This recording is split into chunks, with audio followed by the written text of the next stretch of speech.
12 petals have 12 with 12 letters emanate from the center.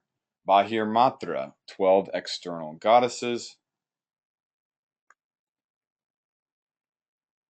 As we said, kam, kam, kam, kam, nam, chum, chum, chum, chum, yum, kam, kung. Those are the 12. And the first name being cut off, unfortunately, by the manuscript photo. Hope to find out what that is in parallel text. In fact, I hope to find out what her name is in the chakra scroll that's now on tour with the yoga exhibit in San Francisco. Some of you probably on this line were with me yesterday when we visited that scroll, which is exactly the same text as our scroll. You could check that out on the website. I think I've shown.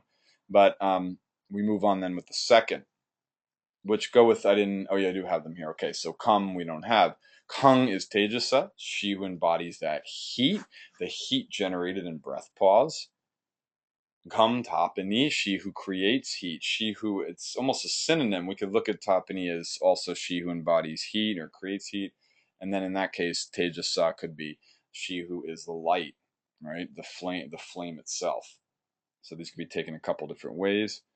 And Gong, we have Sukada, she who brings pleasure, or perhaps a better word here is joy. It's the joy of accessing the Sushumna. This is the heat that is that emanates from the very fire of generating Kundalini.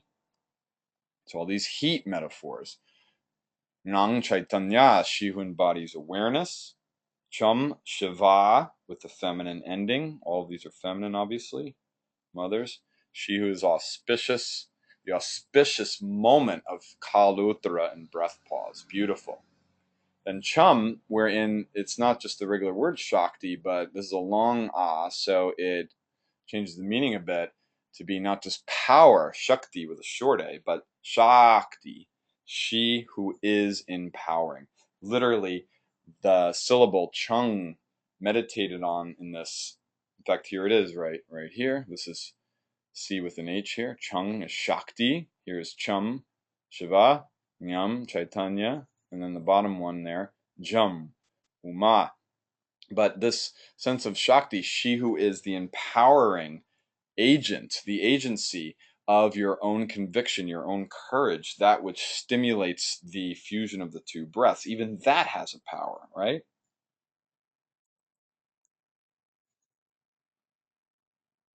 Beautiful. Okay. And then Jum, Gauri, she who is, whoops, I missed Uma. Yeah, so we just have she who is Uma, right? Don't know how to really translate that otherwise. Um, for some reason, she's replicated onto one of the petals. That's unusual. Usually we have a different word if the name is similar for the head goddess of that center. Here's Uma in the center, and then Jum, this petal is also Uma. Jum, when we chant Jum, we activate Gauri.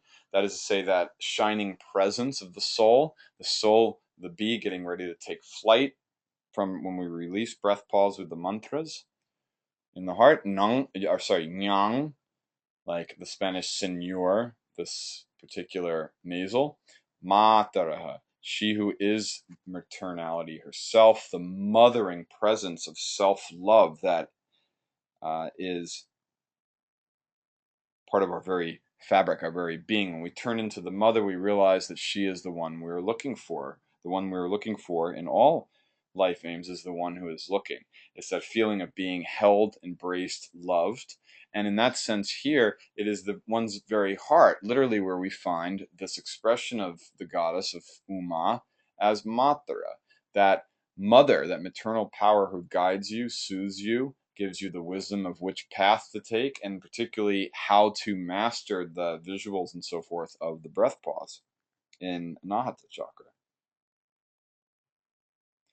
Okay, and then tongue, retroflex, tongue, jwala, she who is the kindling of fire, and then of course tongue, prajwalani, she who is that blazing forth. We're talking about now as the last petal, the last letter down here.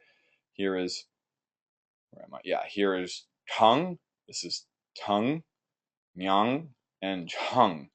The final in our circle around the 12 petals is Chang, this bottom one, which of course is the last moment of breath pause when you've cultivated that blazing force that is strong enough and with practice to go up the Sushumna. Foluchara. When we do this, these syllables are fire. They are the fire of your own becoming. They are the fire of your own being that breaks through like a sound needle of fire through the blockages of the central channel, responsible, according to Tantra, for all, as we saw before, papa, or all dravya, all of the impediments to happiness that we think have to be fixed with the mind. As my father always said, you can't cure the problems of your life with the very mind that's created them. So the sense of this is we work on the energy body and the psychology changes, as well as, our endeavor, as well as in our endeavor to actually reach full awakening while in a body, Jivan Mukti. These petals, these matrikas represent that necessity, that really life affirming practice, the necessity of balancing all of our perhaps out of balance energies and emotions in this body through activating these sub powers in the petals. And then finally, puja manasaki,